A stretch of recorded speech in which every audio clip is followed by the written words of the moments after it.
Je me souviens d'un chargé de cours qui était nouveau dans l'utilisation d'incidents critiques. Il m'avait confié candidement « Je ne savais pas comment faire face à toutes ces mains levées en même temps ». Son témoignage était révélateur.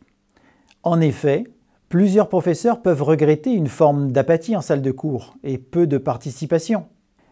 Dans d'autres classes, c'est parfois le trop-plein.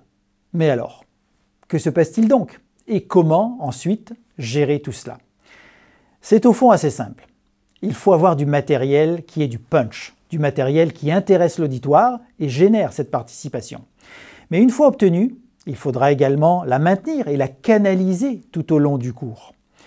Vous devez donc avoir suffisamment de cas différents pour choisir votre matériel en fonction de la classe, de sa composition, de sa température émotionnelle, ou presque, et du temps que vous avez.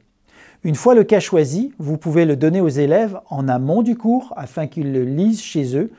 L'avantage d'un cas court est qu'ils peuvent le lire dans la classe et réagir à chaud.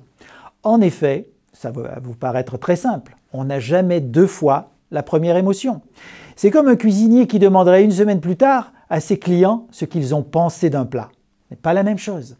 L'émotion sera différente, voire diluée.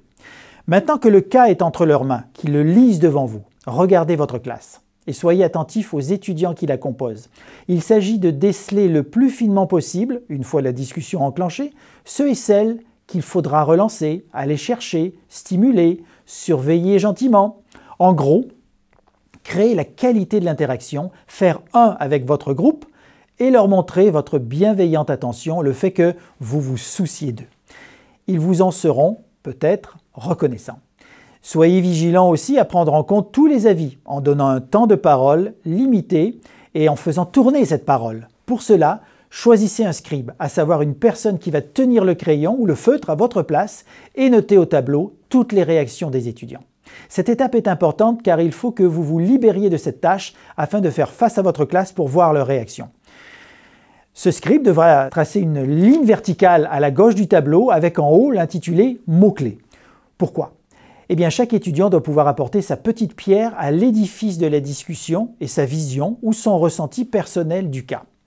La parole ne doit pas être confisquée par la ou le premier de classe en donnant son analyse qui d'emblée stérilise ensuite la classe ou d'autres étudiants qui se castrent dans leur prise de parole. Je termine cette partie des mots-clés de quelques minutes par encore un petit dernier pour la route. Je jette un regard circulaire afin de voir si toute la classe est à l'aise et on passe à l'étape suivante, c'est-à-dire la discussion. Pour conclure, choisissez bien vos incidents critiques en ayant bien en tête le profil des apprenants auxquels vous les destinez. Une classe entièrement composée d'hommes ne réagira pas tout à fait comme une classe entièrement composée de femmes. Une classe d'étudiants adultes nécessitera aussi des cas plus denses et complexes sur lesquels les associations d'idées se feront inévitablement à l'aide de l'expérience des étudiants. Parfois même, j'ai modifié à la dernière minute ou presque le cas que je voulais utiliser car je ne sentais pas son adéquation avec la composition de la classe. J'en ai choisi un autre. Mais là, on est vraiment dans la dentelle, le sur-mesure pédagogique. Et c'est parfois nécessaire.